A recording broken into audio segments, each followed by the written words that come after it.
John Doyle from OptixEQ, and it's Tuesday, November the 12th, and the video race of the day is going to be race 3 at PARX.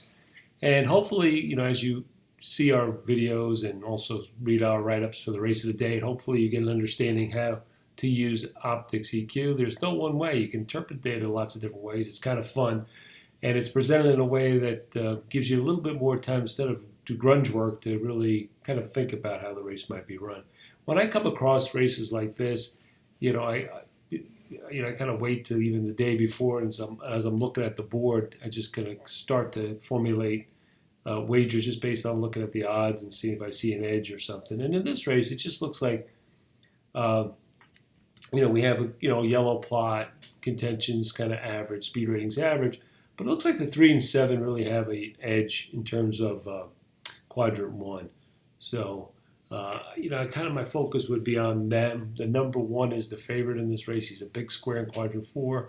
And when you look at the quad stats, you can see that, the 3 and the 7 have an edge in terms of quad stat for this 5.5 furlong. The way the track profile runs at PARX for this distance, it looks like 3 and 7 have the better, quadrant that they're in.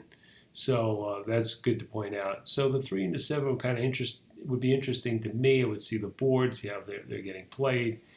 And as I started looking a little bit more, I looked at the grid and so forth. I kind of focused in a little bit on number 7, Love on Fire.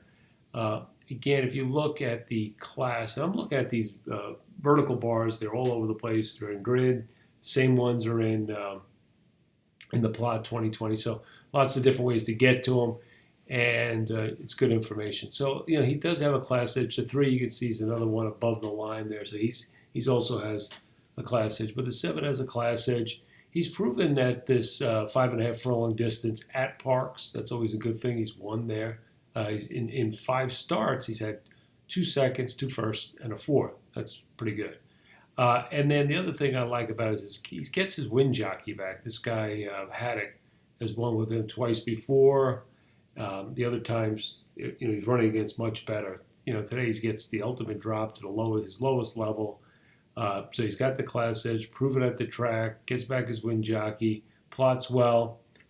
I think he's a viable candidate. It's all going to be all about the odds. So that's it from race. Again, it's race 3 at PARX tomorrow, and good luck.